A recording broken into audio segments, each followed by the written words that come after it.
ఝాన్సీ అనే నేను నా హక్కుల కోసం పోరాడడానికి సిద్ధంగా ఉన్నాను. మరి మీరు?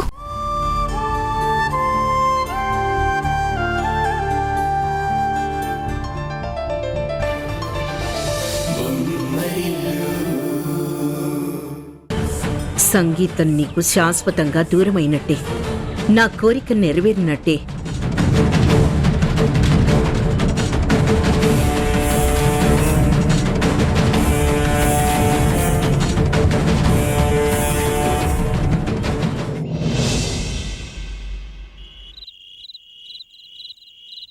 కన్నీరే కళ్ళని మూస్తోందా, లోకాన్ని చీకటే చేస్తోందా. మీరు యానివర్సరీ ఫంక్షన్లో పాడిన పాటకి అలాగే మీ సంగీతానికి మేము ఫిదా అయిపోయాం సార్. మీరు మా అందరి కోసం మళ్ళీ ఒకసారి పాట పాడాలి సార్. కాలం కూడా జాలి చూపక కల్లోలంలో తోస్తోందా. మనసా మనసా అలసయ్యాను గానీకే. మనసా మనసా అంతా నీ వల్లే. ఎలా ఉంది ఆఫీస్? బాబు గారికి నచ్చిందా?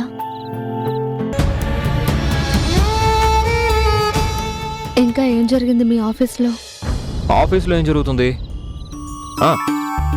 కొంతమంది ఫ్యాన్స్ నాకు ఎంప్లాయీస్ నాకు ఫ్లూట్ గిఫ్ట్గా ఇచ్చారు. నా పాట అంటే వాళ్ళకి చాలా ఇష్టం అంట. నెక్స్ట్ టైం ఈవెంట్కి వాళ్ళ ఫ్యామిలీస్ని కూడా తీసుకొస్తాము, మంచి పాట పాడాలని రిక్వెస్ట్ చేశారు. దానికి మీరేమన్నారు?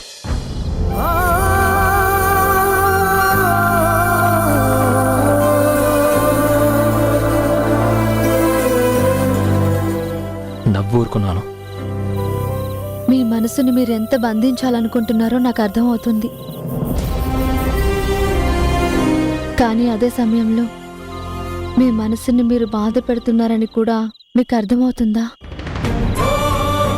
దీన్ని బాధపడ్డం అనే దానికన్నా నిజాన్ని గ్రహించడం అంటే మేలేమో.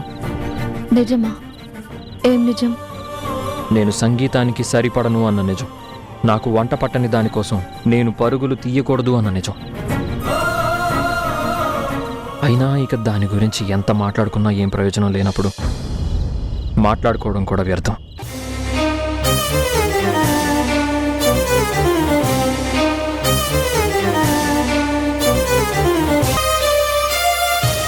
బాధపడుతున్నావా? మనసులో బాధున్నా మీకోసం అది మర్చిపోవడానికి ప్రయత్నిస్తున్నాను.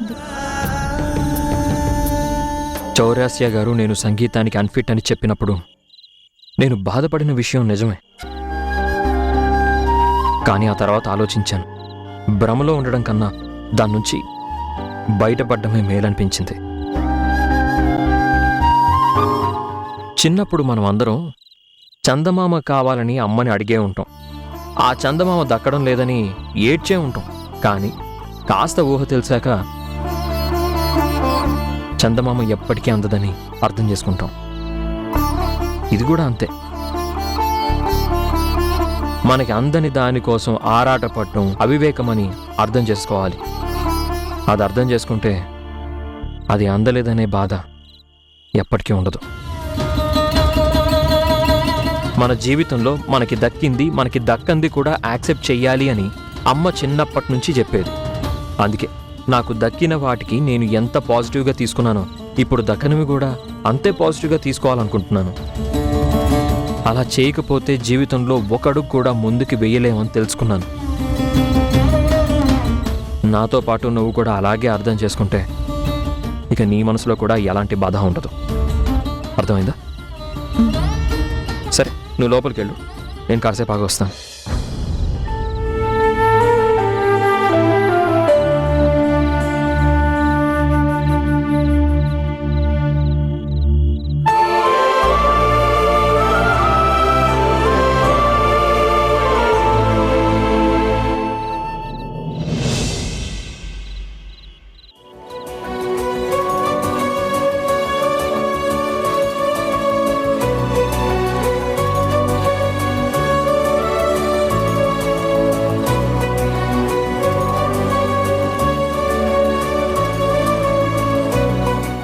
ఏంటి అక్కడే ఆగిపోయారు?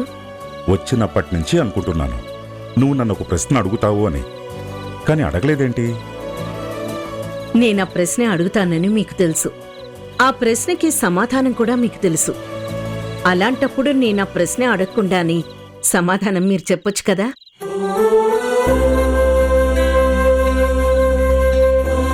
నువ్వు చాలా తెలివైన దానివి కిరణ్మయ్యి. నీకు ఎప్పుడు నోరు తెరవాలో తెలుసు, ఎప్పుడు ఎదటి వారిని ఇరుకును పడేయాలో కూడా తెలుసు. మీరు పొగిడితే ఆ ప్రశ్న అడగకుండా ఉంటాననుకుంటున్నారా? లేకపోతే మీ పొగడ్తలకి కరిగిపోయి మీరేం చెప్పినా తలాడిస్తాననుకుంటున్నారా?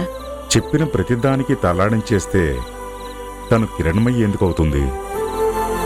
సరే సరే, ఇక నన్ను కూల్ చేయడానికి ట్రై చేసింది చాలు. ఇప్పుడు అడుగుతున్నాను, చెప్పండి. మీరు మీ ఏరి కోరి తెచ్చుకున్న కోడలు ఎక్కడికి వెళ్ళినట్టు? ఉషా వాళ్ళింటికి.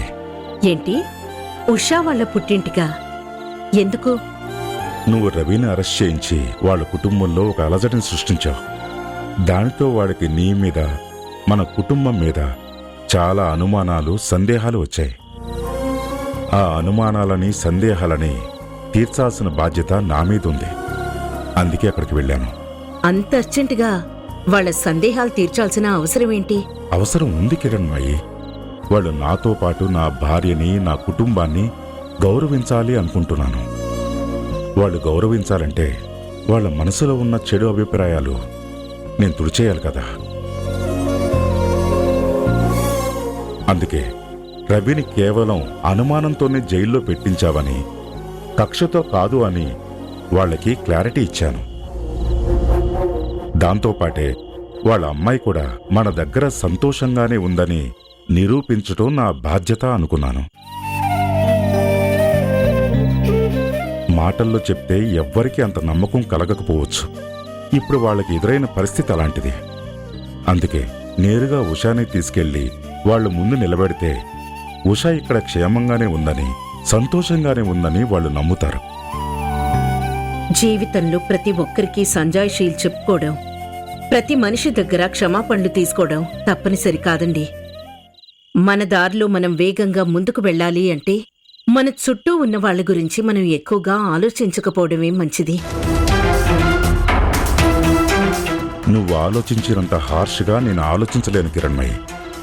నేను మన దారిలో ముందుకు వెళ్ళటం ముఖ్యమే, మన వల్ల ఇబ్బంది పడ్డ వాళ్ళకి క్షమాపణ చెప్పడం కూడా ముఖ్యమే.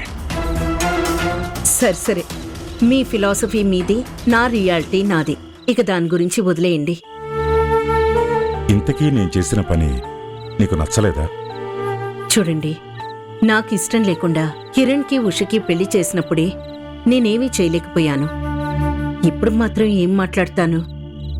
మీకు నచ్చింది మీరు చేసేయకుండా నన్ను కూడా సంప్రదిస్తే బావుంటుంది. నువ్వు నీ కొడుక్కి నచ్చినట్టే ప్రతిదీ చేస్తున్నావా? వాడికి ఏం చేయాలనుకున్నావో అదే చేస్తున్నావు. ఆ విషయంలో నాతో సంప్రదించావా? ఇది కూడా అంతే. నీ కొడుక్కి కావాల్సింది నువ్వు చేస్తున్నావు, నా కోడలికి కావాల్సింది నేను చేస్తున్నాను.